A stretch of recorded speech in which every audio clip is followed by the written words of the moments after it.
Oke, kita mulai ya. Karena udah 17.25 kita telat lama banget, mundur lama banget. Mohon maaf karena ternyata tadi itu ada kesalahan Zoom. Link bukan kesalahan Zoom sih. Jadi link ini ternyata dipakai di mata kuliah lain gitu. Dan mata kuliah lainnya tuh kayaknya ada bentrok jadwal. Terus tadi saya harus fix dulu ke bagian akademik. Jadi agak lama, mohon maaf ya. Jadi kita baru bisa join tadi sekitar 5.17. Berarti kan absensi dari sistem LMS kan udah tidak bisa. Karena dari LMS sendiri itu dia di settingnya jam 17.15 tuh udah maksimal. Sedangkan kita tadi baru masuk bisa jam 17.17 kali ya, tadi 5.17-an sekitar. Nanti saya akan buatkan form Google Form aja. Nanti teman-teman dari Mas Dwi, ketua kelasnya, saya minta tolong disebarkan buat presensinya teman-teman ya. Nanti pakai Google Form aja. Nanti saya share di akhir kelas.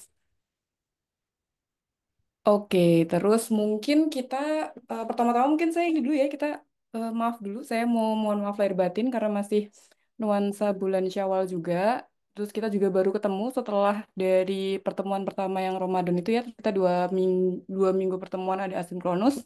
Sekarang kita udah pertemuan keempat dan kita hari ini rencananya akan belajar tentang yang materinya sudah saya share ke teman-teman minggu lalu tentang knowledge management cycle atau siklus hidupnya knowledge management seperti apa. Sebagai pengantar, kayak yang saya ucapkan di pertemuan pertama, jadi kita itu pertemuan 1 sampai 7 sampai sebelum UTS, kita akan lebih banyak teorinya dulu. Jadi teori-teori tentang KM-nya itu seperti apa, KM itu knowledge managementnya seperti apa. Kemudian nanti setelah UTS kita baru ada diskusi kelompok ya. Itu nanti kita baru melihat kayak project-project knowledge managementnya itu seperti apa. Mungkin beberapa nama di sini kan sudah pernah ketemu saya ya. Nanti tapi di mata kuliah ini kita nggak sampai ke coding. Jadi nanti tentang knowledge manajemennya yang bagaimana diimplementasikan di perusahaan gitu. Nah, biasanya kan kalau misalnya knowledge management ini erat kaitannya tuh biasanya sama bagian data management atau di data warehousing. Nah, biasanya tuh akan mengarah ke sana, lebih banyak ke situ. Jadi mungkin nanti tugasnya antara kita akan tentang query atau kita tentang bagaimana caranya bisa membangun satu KM baru di kasus sederhana gitu-gitu ya. Nanti akan kita lihat setelah UTS. Nah, terus untuk yang hari ini saya akan belajar bersama teman-teman tentang KM Cycle. Itu udah saya kasih linknya. Silahkan sambil dibuka, saya sambil share screen. Nanti selama saya sedang menjelaskan, nanti kalau ada yang tanya absen atau apa, nanti tolong sampaikan bahwa absennya melalui Google Form ya, karena tadi itu Zoom-nya terlambat hadir, kita juga tidak bisa mengubah sistem, nanti kita pakai manual aja gitu. Saya mau share dulu sebentar.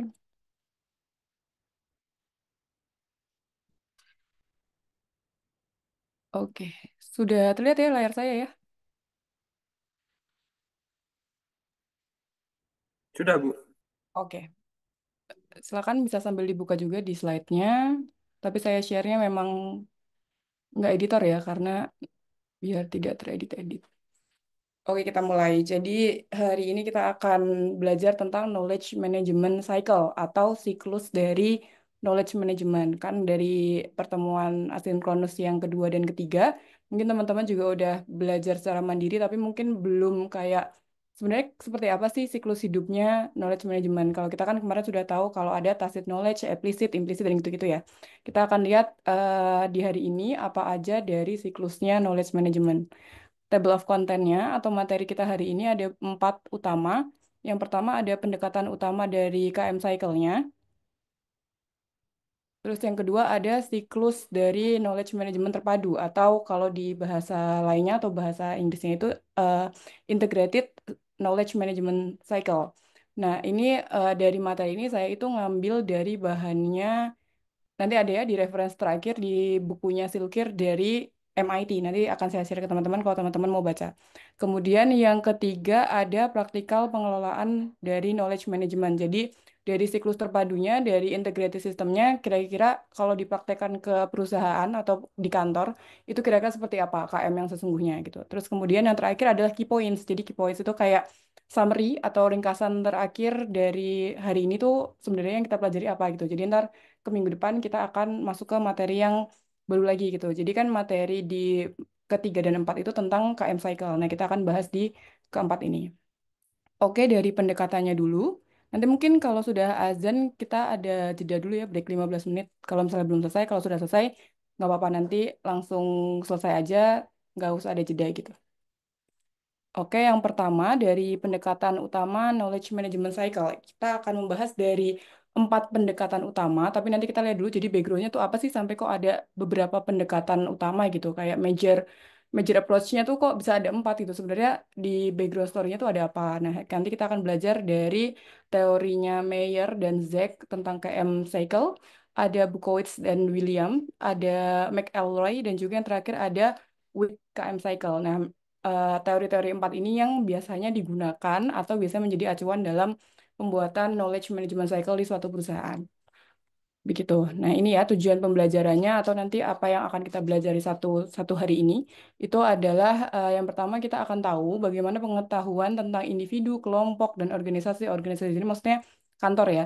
Itu gimana caranya dia ditangkap atau di-capture, dibuat, di-create, dikodekan, dibagikan, diakses, diterapkan hingga digunakan kembali atau biasa teman-teman kenal bahasanya dengan retrieval atau information retrieval itu juga asalnya dari sini. Jadi bagaimana sebenarnya suatu pengetahuan itu diekstrak ya, jadi dari ditangkap, dibuat, dikodekan, dibagikan, diakses sampai bisa digunakan kembali gitu. Itu satu satu cycle panjangnya nanti bagaimana kita akan tahu. Kemudian yang kedua ada membandingkan model dari siklus KM antara satu dan lainnya. Tadi ya dari Mayer, dari Wick, dari McElroy itu bentuk-bentuknya seperti apa sih model-modelnya nanti kita akan tahu. Kemudian yang ketiga ada menetapkan langkah-langkah utama dalam setiap proses siklus KM dengan contohnya masing-masing. Dan nanti kita akan lihat jadi contohnya misalnya akuisisi data itu ngapain nanti kita bisa lihat di bagannya gitu. Terus yang keempat ada mengidentifikasi tantangan dan manfaat dari setiap fase siklus. Kita coba ya satu, kemudian yang pertama adalah kita dari pendahulunya dulu atau backgroundnya dulu. Kenapa KM ini itu tuh penting gitu. Jadi sebenarnya tujuan utama dari knowledge management itu adalah kita bisa mengidentifikasi, menghasilkan, memperoleh, menyebarkan, dan juga menangkap. Ini saya sengaja bold ya, jadi biar teman-teman intinya tuh sebenarnya di sini diidentifikasi, menghasilkan, memperoleh, menyebarkan, dan sampai menangkap, sampai menggunakan informasi itu kembali untuk memanfaatkan pengetahuan untuk keunggulan strategis organisasi. Jadi kan seperti yang kita tahu ya, kayak sekarang kalau misalnya datanya lengkap, semuanya lengkap, jadi dari semua pengetahuan dari perusahaan itu lengkap, itu bisa digunakan untuk prediksi berbagai macam gitu. Seperti bisa ujung-ujungnya bisa ke data science gitu. Nah, biasanya itu harus didahului dengan kelengkapan dari datanya dulu. Nah, kelengkapannya itu dimulai dari sini. Gimana cara kita mengidentifikasi, menghasilkan, memperoleh, menyebarkan hingga data tersebut bisa digunakan untuk data science gitu. Jadi sebenarnya isinya juga tentang bagaimana cara mengolah sebuah informasi atau pengetahuan untuk bisa digunakan dan ditemu kembali informasi ya, information retrieval itu. Kemudian transformasi dan informasi menjadi aset yang strategis yang disebut dengan knowledge information cycle. Nah, knowledge information cycle ini nanti kita lihat jadi apa aja langkah-langkah dari identifikasi menghasilkan memperoleh menyebarkan menangkap itu tuh langkahnya apa aja gitu. Jadi nanti misalnya di bagian pertama data acquisition nanti kita lihat atau di bagian teorinya Mayer misalnya tentang get nanti kita lihat juga itu seperti apa gitu. Kemudian proses utama dari knowledge management itu tadi ya sebelumnya identifikasi yang pertama, identifikasi itu kita akan melihat dulu di mana sumber pengetahuan atau source dalam organisasinya itu ada. Jadi sumber pengetahuannya misalnya data mengenai keuangan, berarti sumber pengetahuannya ada di bagian finance. Kemudian misalnya data mengenai perangkat-perangkat yang digunakan atau data mengenai bagian pengadaan, berarti kita harus mencari ke bagian procurement gitu. Jadi kita harus tahu dulu identifikasi kira-kira pemilik datanya nih ada di mana. Biasanya nanti ada satu pusat data, mereka bekerja sebagai wali data untuk mendata kira-kira source atau pengetahuan-pengetahuannya ada di mana nih, dari unit mana itu nanti biasanya ada satu bagian yang akan mengumpulkan yang kita sebut dengan wali data, itu kalau di kantor. Kemudian setelah itu ada bagian kodifikasi pengetahuan atau codification ya kalau bahasa Inggrisnya.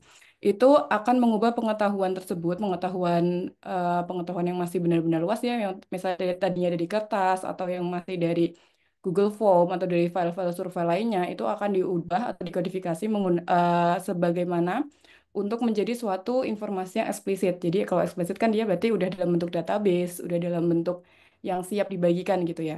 Kemudian setelah itu ada transfer pengetahuan atau sharing knowledge itu bisa dilakukan melalui jaringan dan juga praktik. Jaringan di sini maksudnya bisa dari internet ya atau dari intranet perusahaan dan juga dari langsung kita training-training.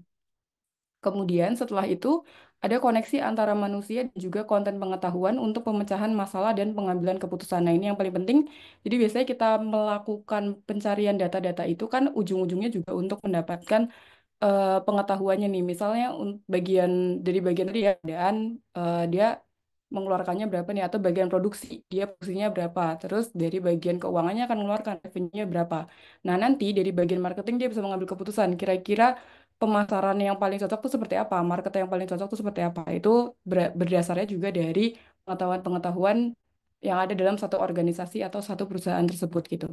Nah, terus yang terakhir, ini juga yang paling penting, ada di penyimpanan pengetahuan atau biasa kita kenal dengan repositori organisasi ya. Nah, repositori ini akan menjadi bagian dari corporate memory, yang mana dia akan menyimpan data-data penting dari setiap bagian tadi, dan juga bisa digunakan sebagai ground truth. Ground truth itu kayak satu data yang menjadi acuan. Jadi ketika kita melakukan suatu hal seperti data scientist gitu ya, data science, kita harus mempunyai ground truth-nya dulu. Jadi kalau kita mau memprediksi nih, misalnya prediksinya misalnya kita akan prediksi apa ya tren tren pasar dalam triwulan kedua gitu. Nah kita tuh harus punya data ground truth-nya dulu. Data ground truth itu apa? Data ground truth itu data yang sudah aktual, data yang memang sebenarnya. Nah, nanti data prediksi itu untuk dihitung performanya kita harus membaginya. Jadi presentasenya itu antara data yang kita prediksi dengan data ground truth. Makanya di sini kita harus punya data ground truth dan kenapa data ground truth itu termasuk data yang paling penting dalam kita melakukan data science. Seperti itu. Kemudian terminologinya. Jadi tadi kan kita udah tahu ya bahwa KM itu sebenarnya intinya kan dari identifikasi, kodifikasi, transfer pengetahuan, terus digunakan untuk pengambilan keputusan dan terakhir harus ada corporate memory atau ground truth itu. Nah, terus sayang ya di dalam knowledge management itu ternyata terjadi ketidakkonsistenan atau inkonsisten. Inkonsistennya itu terjadinya tuh kenapa? Karena sebenarnya itu bahasa yang digunakan dalam berbagai metode itu tuh beda gitu. Padahal sebenarnya mirip-mirip juga gitu. Nah, nanti kita lihat kenapa dia bisa konsisten. Yang pertama itu ternyata terjadi karena tidak ada konsensus istilah dan langkah siklus KM yang paten gitu. Jadi kadang ada yang ngomong data acquisition, ada yang ngomong bagian get, ada yang ngomong bagian collection gitu-gitu. Nah, sebenarnya kan arti-artinya kan mirip-mirip juga, tapi tidak ada satu konsensus istilah yang memang dipatenkan gitu. Nah, nanti kita lihat terminologinya itu kira-kira apa aja yang akan dipakai. Kemudian yang kedua, gini, nah ini ya, perbedaan istilahnya itu tidak terlalu signifikan. Kayak yang tadi saya cerita, bahwa misalnya bahasa itu sebenarnya mirip-mirip, tapi ternyata di metode ini dia pakai bahasa ini, terus pakai ini gitu. Jadi kadang terdapat banyak kesamaan dalam langkah-langkah intinya KM dari knowledge management, tapi ternyata bahasa itu beda gitu. Jadi nanti kita lihat dulu KM yang kita pakai metode itu seperti apa. Nah, biasanya yang sudah digunakan di perusahaan itu KM cycle yang sudah diakui. Dia dipilih berdasarkan kriteria yang pertama dia biasanya udah diterapkan di real world applications atau udah dijalankan langsung di dunia nyatanya ya di kantornya itu seperti apa. Terus yang kedua dia komprehensif terhadap langkah-langkah di siklus KM. Jadi eh, udah pernah diuji dan juga komprehensif. Terus yang terakhir, dia bisa menyediakan deskripsi rinci dari proses KM-nya. Jadi nanti bisa dijelaskan kayak per partnya itu dia akan ngapa-ngapain tuh bisa dijelaskan. Nah, dari sini, dari KM cycle yang diakui ini ternyata ada 4 yang diakui. Sebenarnya sih nggak cuma 4 ya. Ada yang ngomong 4, ada yang ngomong 5, dan ada yang ngomong berapa. Cuman dari berdasarkan buku yang saya acu, kita akan belajar 4 model utama. Ini yang paling terkenal aja, yang sering digunakan. Memang webnya udah lama ya, dari tahun 93 pertama. Jadi kita ada 4, kita akan belajar 4. Yang hari ini ada Mayer and Zach, itu di tahun 96. Ada McElroy, dia dari tahun 99 dan 2003. Ini mereka melakukan penelitiannya di tahun ini ya maksudnya. Terus habis itu ada Bukowitz dan William, itu di tahun 2000. Dan ada juga metodenya Wick tentang KM Cycle, itu di tahun 93 dikembangkannya. Begitu akan belajar satu-satu ya nanti dari 4 model utama ini. Yang pertama ada dari Mayer dan Zek di KM Cycle-nya di tahun 96. Itu tentang knowledge processing cycle ya. Jadi eh, cycle ini dia berfokus pada arsitektur informasi dan aliran pengetahuan dalam organisasi. Jadi dia fokusnya itu ke informasi juga bagaimana pengetahuannya itu dialirkan atau disambungkan antara satu dan lainnya dalam sebuah perusahaan atau sebuah organisasi. Nah, tahap-tahapnya di sini tadi kan saya bilang ada data acquisition, ada collection, ada macam-macam. Jika di Meyer and Zek, dia membagi menjadi lima tahap.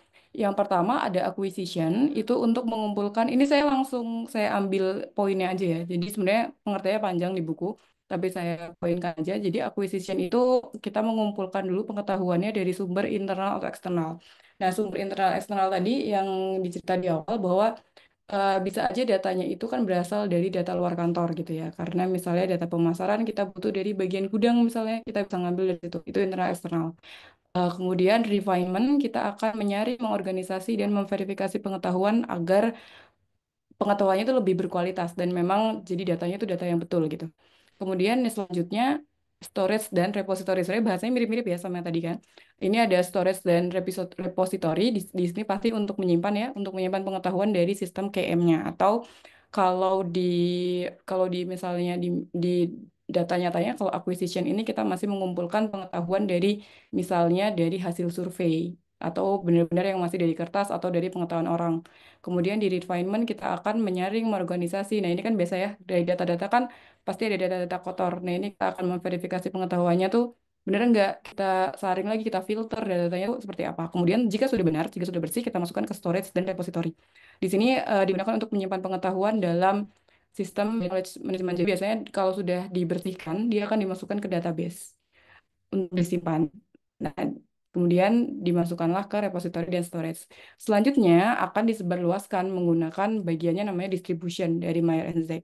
Dan yang terakhir ada presentation atau user. Ini sudah ke tahap pemakainya, jadi dia bisa mengakses dan menggunakan pengetahuan untuk pengambilan keputusan. Nah, biasanya di bagian kelima ini dilakukan oleh para data scientist atau data analis.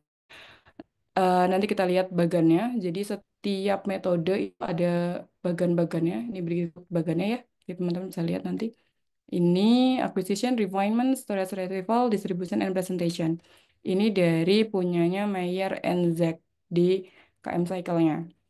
Bisa dilihat juga ke teman-teman. Kemudian yang kedua, kita lihat di metode yang kedua, itu ada dari Bukowski dan William di KM Cycle-nya yang kedua. Itu mereka lebih bertujuan untuk taktikal dan strategi knowledge management. Jadi fokusnya itu mereka menghubungkan pengetahuan dengan pengambilan keputusan organisasi. Kalau tadi kan lebih ke information, pengambilan informasi dan juga mengalirkan informasinya ya. Kalau yang kedua ini dia menghubungkan pengetahuan dan untuk pengambilan keputusan organisasi. Dia punya dua dimensi utama. Yang pertama ada taktikal dan juga strategik. Yang taktikal itu dia digunakan untuk pengambilan keputusan jangka pendek.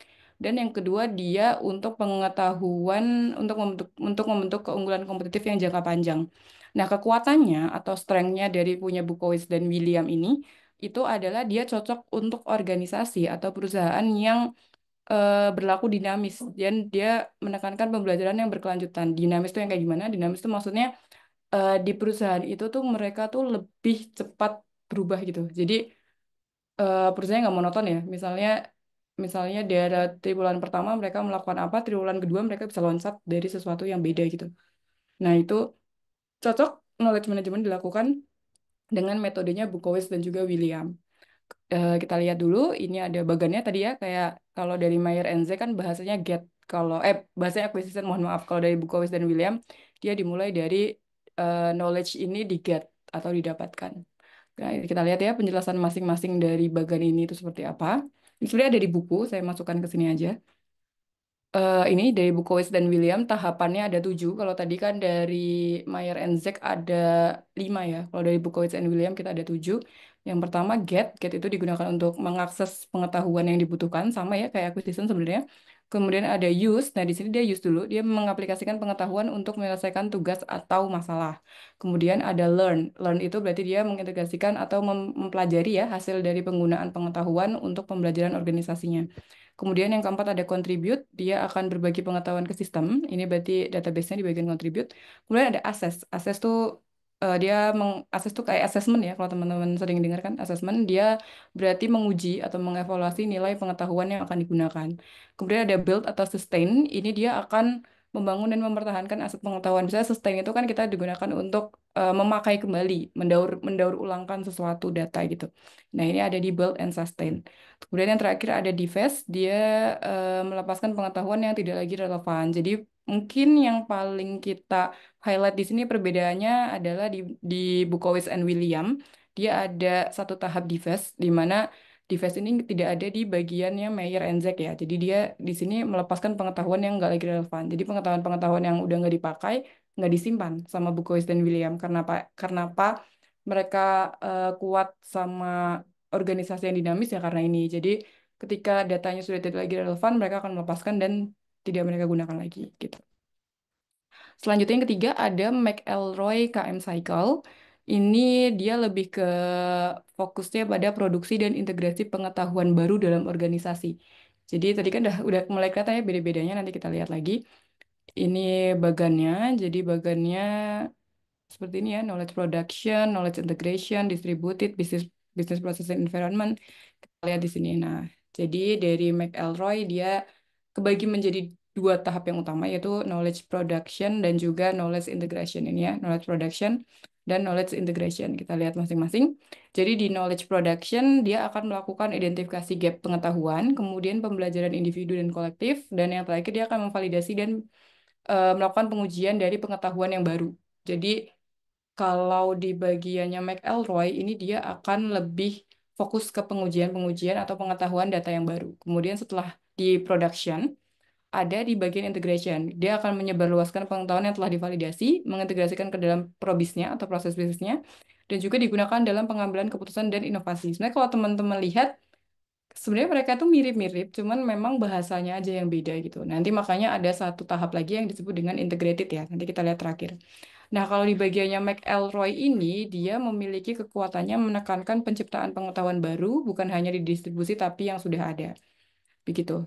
Kemudian kita lihat di yang terakhir, di punyanya Wick di 1993, ini yang pertama ya mungkin ya, dari Wick itu dia membuat KM Building Blocks. Jadi dia itu fokusnya pengetahuan untuk menciptakan suatu nilai. Sebenarnya sih decision making juga pada akhirnya. Nah, dia bertujuan untuk memastikan bahwa pengetahuannya itu tersedia, dimengerti, dan digunakan oleh individu yang tepat. Nah, ini nih ya, ini yang paling sering juga. Jadi, ketika kita menjadi data scientist atau data analis, jadi kita itu kadang seringkali diminta untuk menganalisis suatu data, tapi datanya tuh nggak tersedia dan nggak bisa kita mengerti gitu, atau kita nggak tahu value-nya tuh apa, datanya belum bisa ngomong nih. Kita juga keterbatasan, terus juga digunakannya bukan sama orang yang tepat gitu. Nah, itu sering terjadi dan si Wick dari ini dia mencoba membuat satu siklus yang kira-kira bisa digunakan untuk menangani masalah ini ya. Dan kekuatannya dari WKM Cycle ini, dia akan menekankan pada pengelolaan pengetahuan secara menyeluruh dari penciptaan hingga penggunaan. Jadi dari datanya tuh create seperti apa, pengetahuannya tuh create seperti apa, dari ciptaannya itu create kan, sampai penggunaannya tuh seperti apa, atau sampai kita lihat dalam pengambilan keputusan itu seperti apa. Jadi dia cocok dari seperti itu. Ini dari bagannya, jadi bagannya dia dari building knowledge, hold knowledge, pull knowledge, dan use knowledge. Tadi kan udah mulai tahu ya bagan-bagannya bedanya apa. Kayak acquisition, terus get, terus sekarang build. Sebenarnya kan itu kata-katanya juga mirip-mirip ya kata dasarnya. Nah ini tahapannya dia ada 4. Jadi tadi yang pertama ada 5, ada 7. Terus McElroy dia membagi menjadi 2 tahap besar. Terus yang terakhir WKM Cycle dia ada 4. Yang pertama di building knowledge, dia akan membangun pengetahuan dari itu ya, dari data-datanya seperti apa, pengalaman, pembelajaran, dan informasinya seperti apa. Kemudian setelah di build, dia di hold atau holding kan berarti kita menahan ya. Itu berarti kita menyimpan pengetahuan secara individu ataupun kolektif. Nah, ini berarti yang pertama dia dari pengambilan datanya, dari create tadi, capture data, kemudian holding ini berarti kalau di metode-metode lain dia sudah dimasukkan ke database-nya seperti apa. Kemudian yang ketiga ada pooling knowledge. Dia mengorganisasi dan menyajikan pengetahuan agar mudah diakses. Nah, ini juga berarti dia sudah mempoolnya ke database. Jadi kan kalau di holding dia disimpan dulu ya pengetahuannya. Jadi misalnya suatu data yang diambil di sini sudah dimasukkan ke sini, kemudian diatur lagi. Kira-kira siapa yang bisa buka, terus disajikannya seperti apa, dashboardnya seperti apa, menyajikan datanya seperti apa, itu ada di pooling knowledge. Nah, yang terakhir ada using knowledge, itu dia sudah bisa menggunakan pengetahuannya dan bertindak secara efektif dan juga efisien. Ini secara singkatnya perbandingan dari setiap siklus knowledge managementnya. Jadi kita lihat dulu dari sintesisnya ya. Ini ada 4 tadi, Meyer and Zek. Dia kan ada acquisition, refinement, store retrieve, distribution, presentation. Kalau Bukowis dia ada segini, 7. Kemudian kalau McElroy dia ada individual and group learning knowledge, claim validation, information acquisition, knowledge validation, knowledge integration. Tadi dia dibagi menjadi dua yang pertama ya yang gede.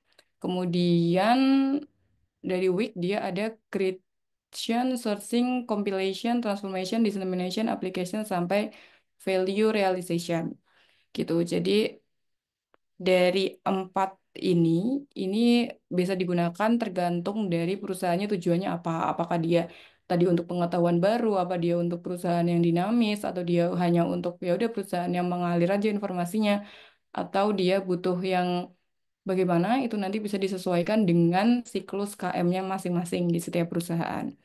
Mungkin itu dari yang bagian pertama, kita masuk ke yang bagian kedua. Kira-kira sebentar saya tanya dulu ke teman-teman. Kira-kira teman-teman apa mau jeda untuk sholat maghrib dulu? Karena di tempat saya sudah sholat. Saya sedang di luar Jakarta sih. Apakah di Jakarta sudah azan ya? Sudah sih Bu, barusan azan sih Bu di Jakarta. Iya. Ini mau dijeda dulu atau gimana, Mas? Di Jeddah boleh sih Bu. Oke, berarti kita jeda 15 menit aja ya.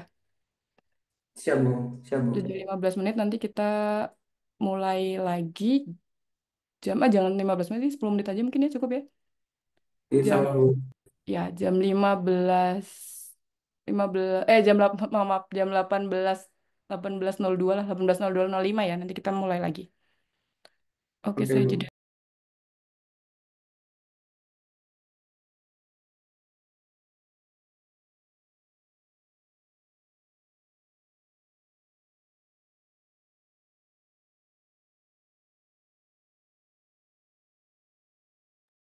Oke, kita lanjutkan lagi ya. Ini sekalian saya share dulu aja presensinya sebentar.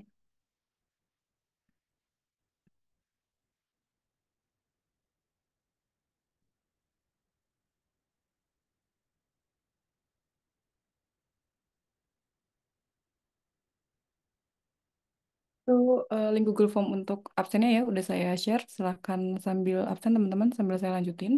Ya Bu. Oke.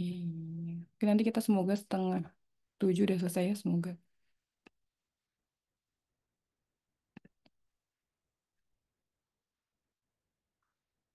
Bentar, Man.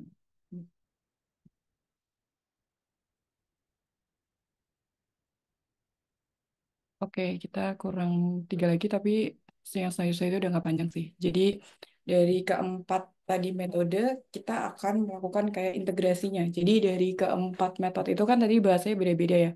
Nah, kita akan melakukan siklus KM integratednya atau terpadu. Jadi an integrated KM cycle, dia sebenarnya bahasa simpelnya dia akan mengintegrasikan ya di keempat metode tadi jadi satu metode utamanya itu seperti apa.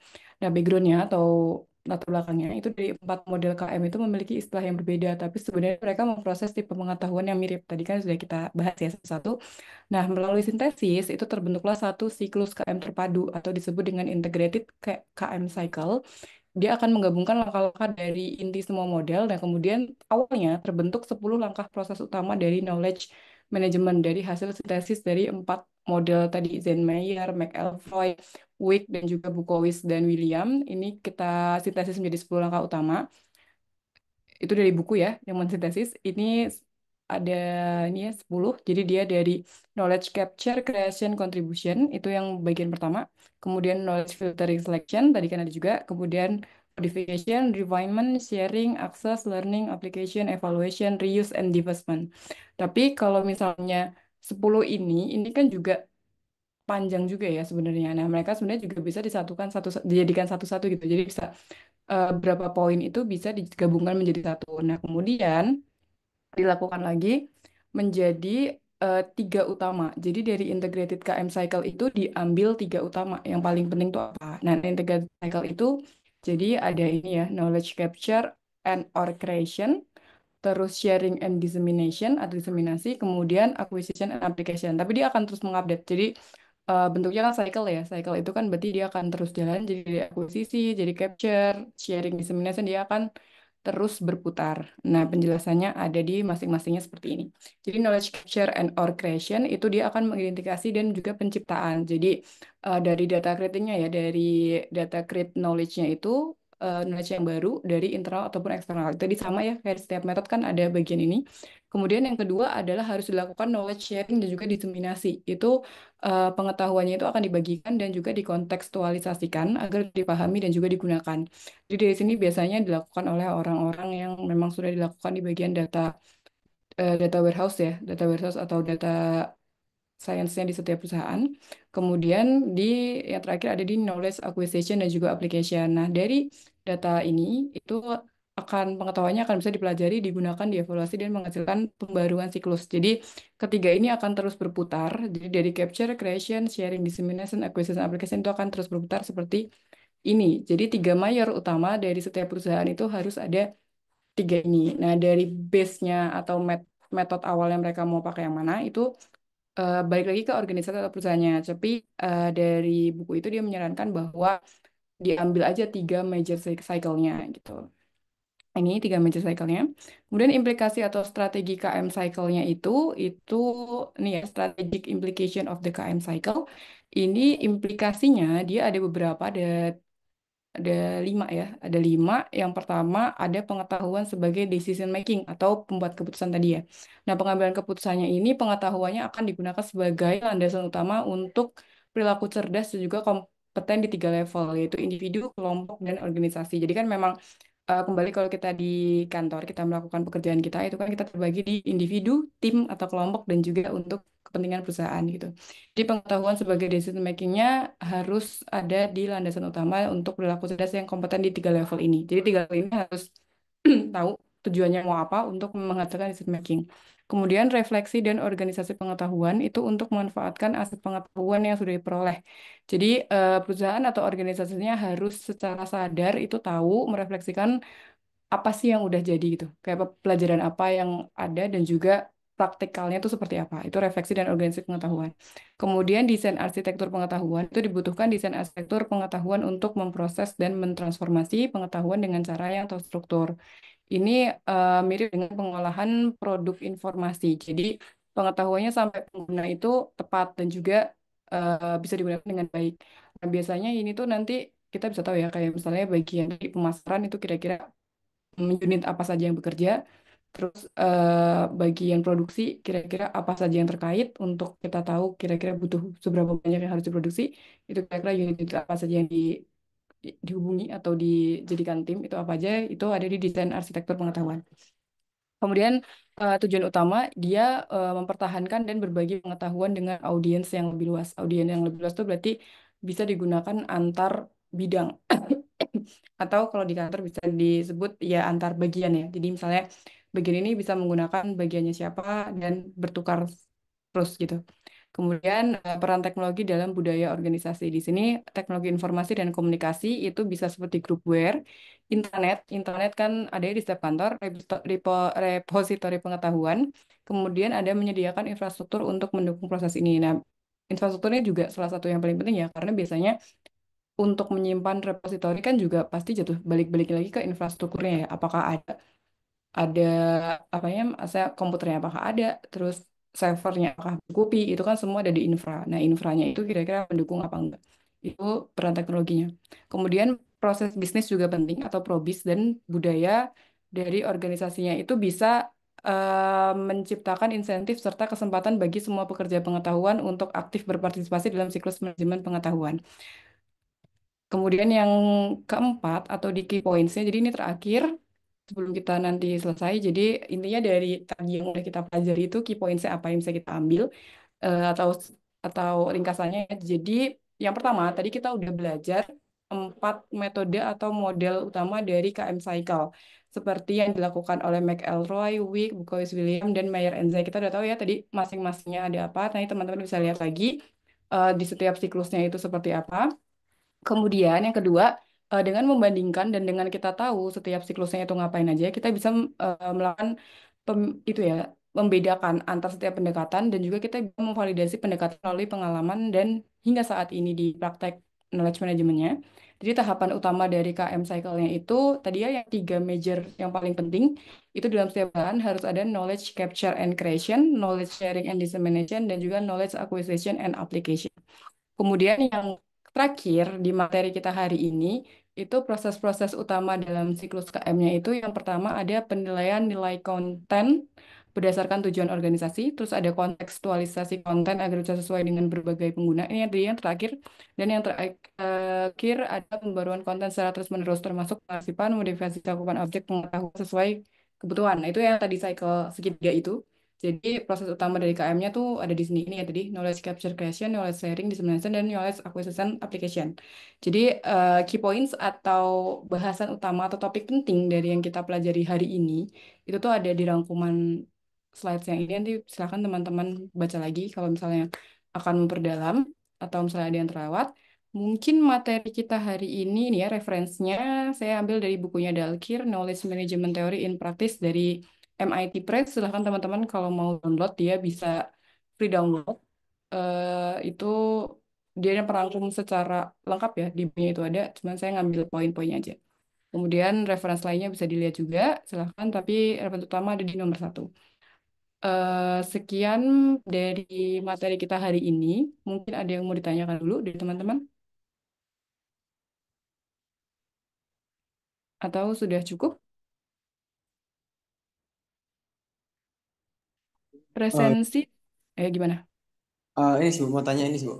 Sebenarnya Ah, eh, kan uh, misal saya ini anak produksi nih. Kan mm, di kantornya kapan sih Bu penerapan knowledge management itu tuh sebenarnya kan kalau misalkan programmer tuh taunya cuma "Ya udah nanti dari BA kita implementasi kita itu sih Bu. Nah itu kapan sih mm. Bu penerapannya KM itu kapan dibutuhkan terus kapan enggaknya gitu sih Bu. Masih bingung di situnya sih Bu. Oke, berarti ini kita pertama dalam konteks production ya, production coding ya berarti ya. Iya Bu. Production suatu sistem informasi gitu kan ya. Iya betul Nah, Bu, betul. oke, kalau kalau kita bicara mengenai knowledge management itu sebenarnya cakupannya lebih ke satu perusahaan besar ya, Mas. Satu cakupan organisasinya. Jadi, kalau dari sistem informasi itu misalnya Mas Dwi Aji misalnya eh, contoh misalnya lagi mengembangkan apa? Contohnya sistem informasi apa? Yang sekarang banking sih Bu. Oh, banking misalnya. Tapi kalau banking kan udah terlalu rahasia ya. Saya ambil contoh misalnya eh, Mas Dwi misalnya mengembangkan data mengenai presensi kehadiran. Dari banking, saya nggak bicara tentang finansialnya ya karena terlalu dalam. Jadi saya ambil contoh misalnya tentang data kehadiran atau data presensi. Nah, kapan knowledge management ini dilakukan? Biasanya teman-teman itu kalau di perusahaan itu akan terbagi di bagian sistem informasi dan juga ada bagian yang khusus mengurusi di bagian data management atau data warehousing. Nah, biasanya yang membuat bagian KM ini di bagian data warehousing. Jadi dari data dari sistem informasi yang digunakan oleh Mas Dwi kan pasti punya database kan? Pasti punya informasi-informasi atau pengetahuan apa yang digunakan dalam sistem informasinya kan? Nah, di bagian itu kan Mas Dwi akan membuat dokumentasi ya. Biasanya para programmer kan pasti membuat dokumentasi dari setiap coding yang digunakan dan data yang digunakan itu data apa. Nah, biasanya datanya itu akan di mirroring ke bagian data warehousing. Ini kalau di perusahaan, saya ambil contoh misalnya di perusahaan X gitu ya. Dia akan di mirroring ke bagian data warehousing dan di data warehousing itu yang akan melakukan. Jadi dia yang akan melakukan kayak akuisisinya seperti apa, terus pembersihan datanya seperti apa, cleaningnya seperti apa, dimasukkan ke repository-nya itu seperti apa. Kemudian dia akan melakukan filtering, selection, dan macam-macam sampai datanya itu bersih. Dan juga dimasukkan ke data dari sistem informasi kehadiran yang sudah siap digunakan lagi untuk yang lain. Jadi misalnya data dari sistem informasi kehadiran ini nantinya bisa digunakan oleh bagian keuangan untuk penggajian. Nah, knowledge management itu bekerja di situ gitu. Nah, kalau misalnya di bagiannya Mas Dwi itu kan berarti kan mengembangkan programnya kan di bagian sistem informasinya. Itu Iya. itu berarti hanya sampai produksi. Tapi sebenarnya bisa juga kalau misalnya, saya nggak tahu kalau di perusahaan Mas Dwi digabung apa enggak, tapi kalau di tempat saya bekerja itu terpisah gitu. Jadi ada di data bagian warehousing, mereka yang membuat kayak query-nya. Misalnya kayak data kehadiran itu dia akan nyambung dengan data pegawai. Kayak misalnya dia itu jabatannya apa, dia itu udah berapa tahun, udah apa itu kan berpengaruh ke dalam penggajian dan juga lain-lain ya. Nah, itu dari knowledge manajemennya, dari bagian sistem, dari bagian data warehousing-nya dia akan membuat kayak kira-kira seperti apa nih datanya akan disintesis. Jadi datanya nanti akan dibuat sedemikian rupa untuk siap digunakan di bagian lain gitu, Mas. Tapi kalau di bagiannya Mas Dwi memang fokusnya di pengembangannya gitu, di pengembangan aplikasinya. Jadi akan ada di bagian yang khusus saya belum tahu di tempatnya Mas Dwi apakah sudah diterapkan seperti itu atau belum gitu. Tapi di perusahaan-perusahaan besar untuk melihat data science atau untuk menganalisis data atau arah terakhirnya biasanya ke machine learning ya, dia pasti dilakukan knowledge management seperti itu. Apakah menjawab? Bu. Tercerahkan sih, Bu. Oke, ya Terima kasih, Bu. kira-kira kira-kira seperti itu. Jadi biasanya memang kalau dari programmer itu di tempat saya juga ada. Jadi eh, kalau di saya dulu pusat data dan informasi ya. Kalau saya kan sekarang di preset. Jadi di pusat data dan informasi itu ada bagian yang memang ngoding sistem informasi dan juga ada yang ngurusin ke bagian knowledge manajemennya ya atau tentang data-datanya tuh kira-kira akan didaur ulang lagi, digunakan lagi, kira-kira akan menjadi seperti apa. Begitu. Jadi ada bagian-bagiannya masing-masing. Ada lagi? Terima kasih Mas Dwi pertanyaannya. Ibu, terima kasih juga jawabannya, Bu. Mm-mm. Ada lagi mungkin?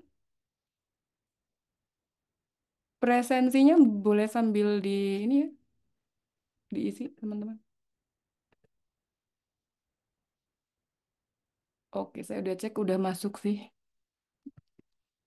Apakah ada lagi yang ditanyakan? Minggu depan kita asinkronus lagi ya. Ya, Bu. Nanti minggu depan sih rencananya saya akan eh, tugas kayaknya. Kita kan belum ada tugas yang ini ya, tugas yang dikumpulkan kemarin kan waktu yang absen kan kita insight aja buat absen ya. Yang asinkronus pertama. Nanti minggu depan kita tugas satu sebelum UTS, terus nanti udah tugasnya satu aja. Nanti habis itu setelah UTS lagi baru kita yang tugas kelompok itu. Nanti minggu depan ada tugas, nanti saya share. Apakah ada lagi? Kalau udah ada mungkin bisa saya akhiri ya. Ada lagi yang ingin ditanyakan?